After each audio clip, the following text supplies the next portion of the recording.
안녕하세요, 여러분. 저는 30대 후반의 여자입니다.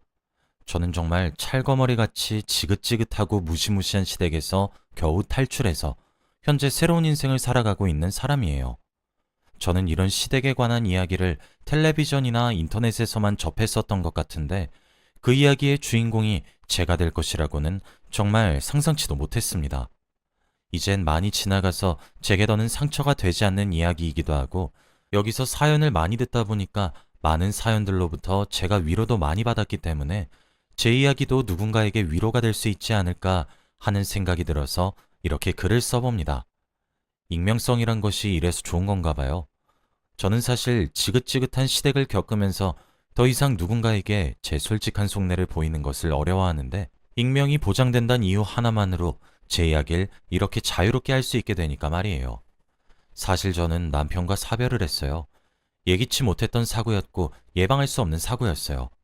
반대편 차로에서 달리던 화물 트럭이 중앙선을 넘어 제 남편이 타고 있던 승용차에 정면으로 부딪혔고 남편은 비명도 지르지 못하고 그 자리에서 즉사했습니다. 사인은 압사였어요. 보지 말라는 만류에도 고집을 부려 사고 현장을 보게 되었습니다. 그 튼튼한 승용차가 마치 휴지 조각처럼 구겨져서 트럭 밑에 깔려 있더군요. 정말 화가 나고 억울했던 것은 화물 트럭을 운전했던 운전수는 겨우 타박상 정도의 상처만 가졌단 거였어요. 남편이 그렇게 사고로 죽은 날은 공교롭게도 저와 남편의 결혼기념일이었습니다.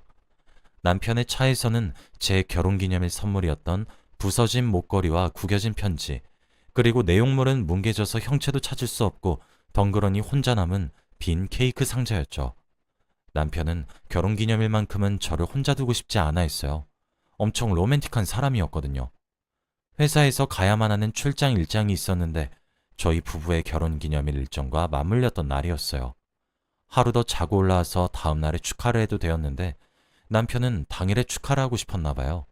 업무를 서둘러 마무리 짓고 결국엔 일정을 하루 앞당겼고 그렇게 부랴부랴 새벽에 저희 집으로 오던 도중 졸음운전 화물 트럭이 저희 남편 차를 덮친 거였습니다.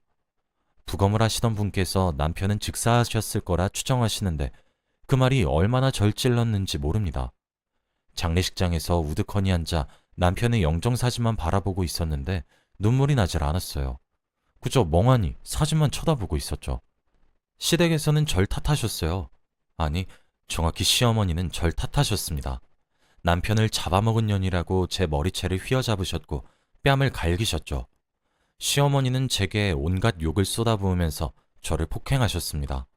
어떻게 남편이 죽었는데 귀한 내 아들이 죽었는데 눈물 한 방울 흘리지 않냐며 저를 비난하시기도 했죠. 반박할 생각도 반항할 생각도 그리고 그럴 만한 힘도 없더군요. 저도 넋이 나가 있었거든요. 때리면 때리는 대로 맞았고 흔들면 흔들리는 대로 휘날렸습니다. 뒤늦게 시아버지가 제게 달려와 새아가한테 왜 그러냐고 당신 미쳤냐고 소리를 지르며 시어머니를 저로부터 떼어놓으셨고 아가씨가 제게 달려와 울면서 정신 차리라고 한 것은 기억이 납니다. 저와 남편 사이에 태어난 자식으로 아들이 하나 있었어요. 당시 5살 된 아기였어요. 그런데 그때 분명 방에서 자고 있던 아들이었는데 시끄러운 소란에 견디지 못하고 일어난 것인지 문을 열고 벌떡 일어나 시어머니 앞을 가로막으며 엄마 때리지 말라고 하며 소리를 빽 지르고 씩씩거리며 시어머니를 노려보는데 그 뒷모습이 남편과 똑 닮았더라고요. 저희 시어머니는 시집살이를 시키지 못해 안달이 나셨단 말을 들으실 정도로 저를 많이 괴롭히셨어요. 그럴 때마다 제 남편은 부드럽게 나서서 저를 보호함과 동시에 시어머니 기분을 상하지 않게 부드럽게 달래면서 고부 갈등의 심화를 막아줬어요. 그럴 때마다 저를 자신의 등 뒤로 숨기는 남편의 뒤통수랑 아들의 뒤통수가 어찌나 닮았던지 그제서야 제 곁에 남편이 없단 감각이 현실감이 들어 아들을 끌어안고 펑펑 울었습니다. 아들은 아빠와의 이별도 받아들이지 못하는 어린아이였는데 우는 엄마인 저를 끌어안으며 함께 눈물을 흘려주더군요. 그렇게 남편을 보내주었습니다. 남편 장례식에는 무슨 뻔뻔한 낯짝인지 모르겠으나 음주운전자도 조문을 왔더군요. 그래서 또 한바탕 난리가 났었습니다. 그렇게 어찌저찌 남편을 배웅했어요. 그 이후 저는 하나뿐인 아들을 위해 돈을 벌어야 했습니다. 원래 전업주부로만 살고 있었거든요. 남편은 사고 피해자로 죽은 것이었기 때문에 보험금과 더불어 가해자 쪽에서도 보상금도 꽤 많이 나왔어요. 다 합친 6억 정도 되더군요. 하나뿐인 아들의 대학 등록금을 더불어 앞으로 들어가야 할 학비, 저와 아들이 함께 살아갈 생활비, 아들의 결혼자금, 미래의 아들에게 손을 벌리지 않기 위한 최소한의 제 노후자금, 6억은 턱없이 부족했습니다. 그리고 최대한 은행에다 묶어두고 싶었어요. 그렇게 저는 아들을 유치원에 보냈고 저는 일을 하기 시작했죠. 시어머니는 그 틈새를 끼어들어 저를 그렇게 괴롭히셨습니다. 아무리 아가씨와 시아버지가 뜯어말려도 도통 듣지 않으셨어요. 사실 누군가들은 그렇게 생각하실 것 같아요. 이제 남편과 사별했으니 더 이상 시댁으로 모시지 않아도 되지 않느냐고, 왜 친정이 있던 동네로 떠나지 않았느냐고 말이에요. 사실 떠나지 않은 것이 아니라 떠날 수 없었던 거였습니다. 남편과 사랑했던 10년 가까이 되는 세월을 보낸 저도 제 아들에게서 남편의 그림자를 찾았어요. 그리고 그날 결혼을 했던 제 자신을 원망했죠. 시어머니에게도 그럴 시간이 충분히 필요하다고 생각했고, 제 아들이지만 시어머니에게 손주이자 죽은 아들의 핏줄과의 인연을 잘라내버리고 싶지 않았습니다. 시어머니가 때리시고 절 핥히워봤자 나이 먹은 노인네가 힘이 있다면 얼마나 있겠습니까? 저를 원망할 힘으로 아들의 죽음을 받아들인다면 저는 기꺼이 원망을 당하려고 했었습니다. 아들마저 그렇게 잃었는데 제가 손주마저 데리고 떠나는 건 시어머니께 가혹하다 판단했거든요. 어머니는 그렇게 저를 들들 볶으셨습니다. 아가씨와 시아버지는 제게 늘 미안해했어요. 제가 단호하고 냉정하게 끊어낸다면 끊어질 일방적인 관계가 되었음에도 불구하고 아들이자 오빠의 흔적인 제 아들과의 연을 끊지 않게 해준 것에 대해 감사해하기도 했어요. 사실 저는 서울에서 나고 자란 서울 사람이었고 남편은 전주 사람이었습니다. 저는 남편 하나만 보고 서울에서 연고도 없는 전주로 시집을 온 거였고요. 그래도 싹싹하고 밝은 성격을 가진 남편이 제게 본인의 지인들을 참 많이 소개시켜줬고, 그 사람들은 이제 제게 친구 또는 지인으로 자리매김을 했어요. 저도 이제 지역 주민이라 봐도 무방했던 거죠. 하지만 그뿐 아니라 제가 지역에서 유명했던 이유가 또 하나 있는데 바로 시어머니 때문이었어요. 저희 시어머니가 제게 부리는 횡포는 그 지역에서 유명했습니다. 제게 냅다 소금을 뿌리기도 했고 물을 뿌리기도 했고 길에서 욕도 하고 소리도 지르고 했어요. 손주 앞이든 아니든 상관하지 않으시고 저를 쥐잡듯 잡으셨습니다. 사실 무섭지도 않았어요. 그저 시어머니가 제 눈엔 안쓰러워 보였습니다. 저는 죄송하다, 잘못했다 등의 말만 반복하고 빠르게 사라지기도 했고 배웅을 하기도 했어요. 제 지인들은 시어머니 욕을 했죠. 젊은 나이에 과부가 된 것도 서러운데 왜 저렇게 구시냐고. 이러다 손주도 안 보여주면 어쩌려고, 그때 가서 얼마나 큰 후회하시려고 저러시냐고요. 그렇게 시어머니께 구박을 받고 아가씨와 시아버지께 위로와 감사를 받으며 몇 년을 지냈습니다. 그 사이 제 아들은 초등학교에 입학을 했고 훌륭한 인성을 가지며 엄마 바라기 효자로 자라나고 있었습니다. 저는 회사에서 격리직을 맡고 있어요. 제가 셈에 빠르기도 하고 그래서 적성에 맞고 나름 안정적이더라고요. 그런데 저희 회사의 거래처 남자 직원분께서 제게 호감을 보이셨어요. 당연히 저는 단호히 거절했죠. 저는 남편이 그렇게 죽고 난 이후 한 가지 다짐을 했어요. 적어도 아이가 성인이 될 때까지는 재혼하지 않기로요. 저는 제 목숨과도 같이 귀중한 아들에게 혼란을 야기시키는 어떠한 행동도 하고 싶지 않았거든요. 이미 아빠의 부재를 느끼고 있는 아이에게 새로운 존재가 아이의 근간을 흔들게 하고 싶지 않았거든요. 그리고 무엇보다 몇 년 지났다고 해서 잊혀질 사람이 아니었어요, 제 남편은. 남편이 있단 말로 거절을 했는데 저희 회사 직원 중에서 그 거래처 직원분과 친한 사람이 있었나 보더군요. 그분도 사람이 좋고 저도 나이가 젊고 그래서 그런지 나름 자기 딴에는 저와 그분을 이어주고 싶었나 봐요. 좋은 의도로 말이에요. 그래서 제가 사별한 지 꽤 오랜 시간이 지났고 슬아의 아들 하나를 키우고 있단 점 등등을 알려줬더라고요. 남편이 이딴 말로 거절한 뒤 물러날 줄 알았는데 제가 사별하고 혼자란 사실을 알고 난 뒤엔 더욱 적극적으로 제게 대시해오기 시작했습니다. 저는 매몰차게 말했어요. 제게 대시하는 거래처 직원분께도, 그리고 그분께 제 정보를 알려준 우리 회사 직원분께도 이러시지 말라고, 부담스럽다고, 제 입장은 왜 생각도 하지 않고 일방적으로 이렇게 절 대하시냐고요. 저는 웃으면서 회사 생활을 하고 싶은데 요즘 들어 사직서를 내야 할지 말지를 고민하고 있다고, 그리고 제게 굉장히 무례하다고 말이에요. 저는 사별하고 아이를 혼자 키우는 싱글맘인 것은 사실인데 그것만으로 얕보여야 할 이유가 없다고 얕잡아 보지 않는다 말씀하시겠지만 제가 느끼기엔 그렇게밖에 느껴지지 않는다고 그렇지 않으면 그만해달라고 정중히 거절한 사람에게 왜 이렇게 일방적으로 구냐고 말이에요. 다행히 두 분 모두 신사적인 분들이셨고 제 말을 받아들여 주셨고 수긍하셨고 사과도 해주셨습니다. 그런데 이 일이 어떻게 들어갔는지 모르겠지만 시어머니 귀에 들어가게 되었더라고요. 그날은 2주에 한 번 제 아들을 시댁에 데려다주고 하룻밤을 자게 해주는 날이었습니다. 어김없이 아들과 손을 잡고 시댁에 도착했고 아들과 빠이빠이 손을 흔들던 순간이었습니다. 시어머니는 제게 정말 돌진하듯 달려드셨고 제 긴 머리채를 휘어잡으며 내 이럴 줄 알았어, 여우 같은 년. 남편 잡아먹은 년으로도 모자라서 과부된 주제에 남자한테 꼬리를 쳐? 거지 같은 년, 여우 같은 년, 남자 심장 빼먹는 구미호 같은 년. 우리 아들 죽기 전에도 행실 그딴 식으로 엉덩이 가볍게 놀렸지 이년아! 라고 소리를 지르셨죠. 이제껏 저를 타박하셨던 손길들은 다 농담이라는 듯 어디서 그런 힘이 나오신 건지 저를 짤짤짤 흔드셨어요. 어머니, 무슨 소리 하시는 거예요? 아니에요. 오해시라고요.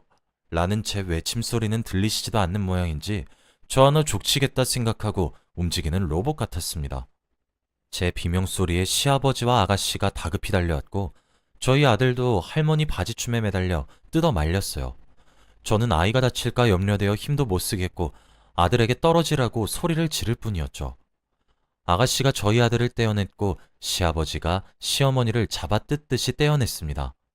시어머니 양손에는 제 머리카락이 눈에 뚜렷하게 보일 정도로 양껏 뽑혀있는 걸로도 모자라 두피가 따끔따끔거려 손을 들어 두피를 쓸어보니 하도 많이 뽑혀서 머리에서 피가 나고 있더군요. 찔끔찔끔하면서 말이에요. 제 손에 살짝 묻어나온 피를 보더니 아가씨와 시아버지조차 시어머니께 언성을 높이며 화를 냈습니다. 아들은 뒤로 넘어갈 것처럼 자지러지게 우는데 제가 무엇보다 모욕감이 들었던 것은 제가 시어머니께 이런 취급을 받고 있다는 사실이 유명함에도 불구하고 누군가가 굳이 긁어 부스럼만 만들 이야기를 전했다는 사실과 무엇보다 제 아들에게 이런 모습을 보였던 사실, 그 두 가지의 사실은 제 이성이 끊어지는데 큰 기여를 했습니다. 저는 아들에게 저한테 오라는 눈짓을 했고 몸만 자랐지 아직 아기인 아들은 제 품에 폭삭 안겨서 엉엉 울었어요. 아버님, 아가씨, 그리고 어머님, 저 이제 시댁 안 와요. 도리도 바라지 마세요. 물론 제 아들도 안 보낼 거고요.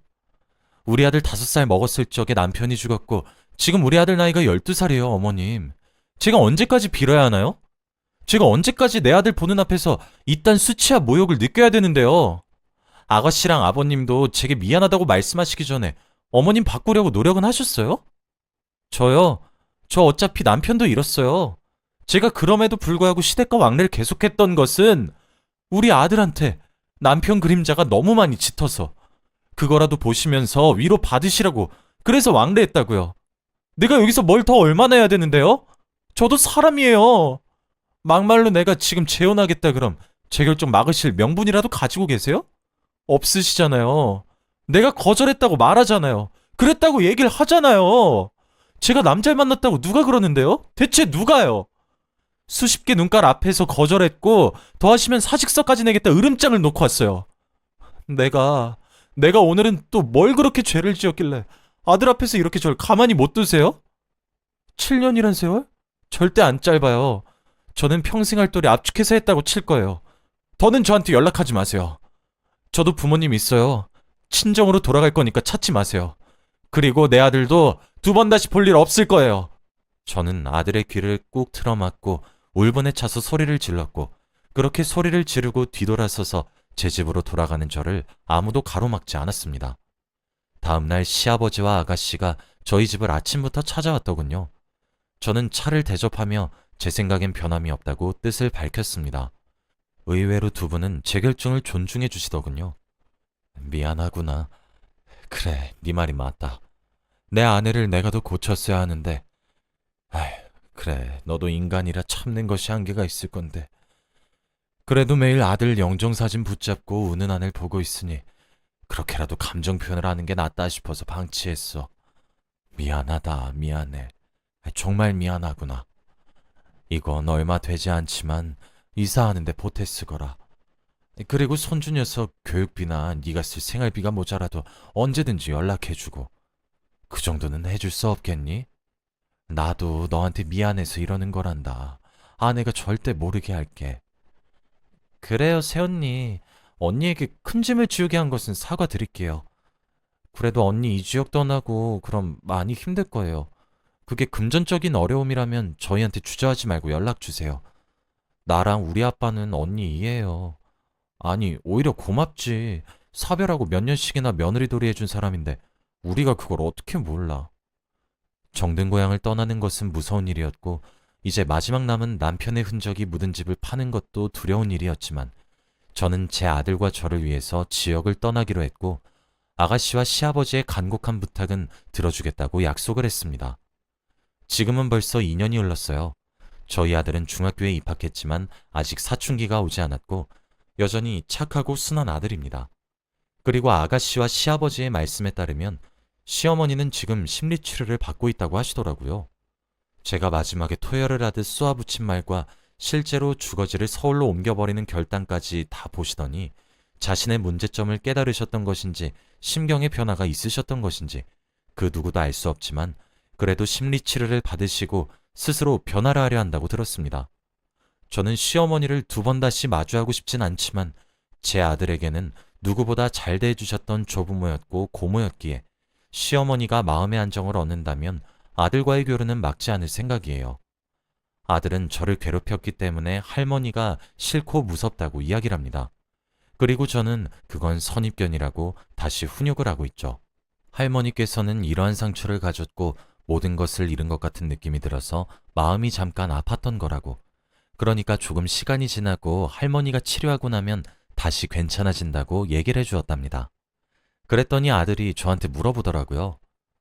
그럼 엄마는 마음이 이제 안 아파? 하고 말이에요. 이렇게 저는 제 아들을 착하고 바르게 잘 키워내고 있습니다. 혹시 저와 같은 경우를 겪으신 분들이 있다면 제 이야기가 조금의 위안이 되었으면 좋겠습니다. 저도 주위에서 그리고 친정에서 참 미련하다 욕을 하십니다. 그렇게 욕을 먹고 나서도 시댁이 좋냐고 속이 답답하다 가슴을 치시죠. 저는 그런데도 여전히 시어머니가 밉진 않아요.